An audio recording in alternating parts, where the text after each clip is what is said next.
மாருதி கீழே இருக்கக்கூடிய hidden features என்னெல்லாம் சொல்லிட்டு உங்களுக்கு தெரியுமா? வாங்க சொல்றேன். ஃபர்ஸ்ட் விஷயம் பாத்தீங்கன்னா யூசுவலா எல்லாருமே பண்ணக்கூடியதுங்க லாக் அன்லாக். சோ நமக்கு single plus log, single plus unlock கொடுத்துருக்காங்க. ரெண்டாவது பாத்தீங்கன்னா இதுலயே நம்ம இந்த பஸ்ஸர் சவுண்ட் வருது அதை மியூட் பண்ணிக்க முடியும். சோ அதுக்கு பாத்தீங்கன்னா இதுல இருக்கக்கூடிய இந்த ரெண்டு பட்டனையுமே சேர்த்து 2 செகண்ட் நீங்க ஹோல்ட் பண்ணீங்கன்னா போதும். சோ இப்போ நீங்க பார்க்கலாம் வண்டி லாக்ல தான் இருக்கு.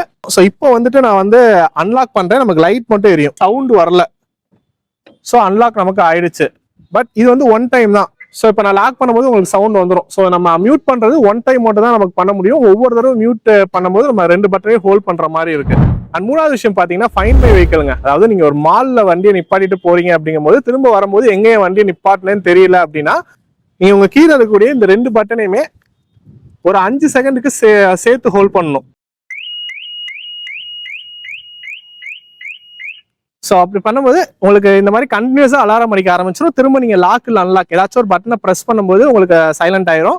ஸோ இது வந்துட்டு நீங்க ஒரு க்ரௌட்ல உங்க வண்டியை நிப்பாட்டி இருக்கும்போது உங்க வெஹிக்கிளை வந்து கண்டுபிடிக்கிறதுக்கு ரொம்பவே ஈஸியா இருக்கும். ஸோ இதுதான் இந்த கீழே இருக்கக்கூடிய 3 ஃபீச்சர்ஸ் அப்படிங்கிறது. ஸோ இதுல உங்களுக்கு என்னெல்லாம் ஃபீச்சர்ஸ் ஆல்ரெடி தெரியும் தெரியாது அப்படிங்கிறது மறக்காம கமெண்ட் லீவ் பண்ணுங்க. இந்த மாதிரி டிஃப்ரெண்டான வீடியோஸ்க்கு நம்ம சேனலை மறக்காம சப்ஸ்கிரைப் பண்ணி வச்சுக்கோங்க.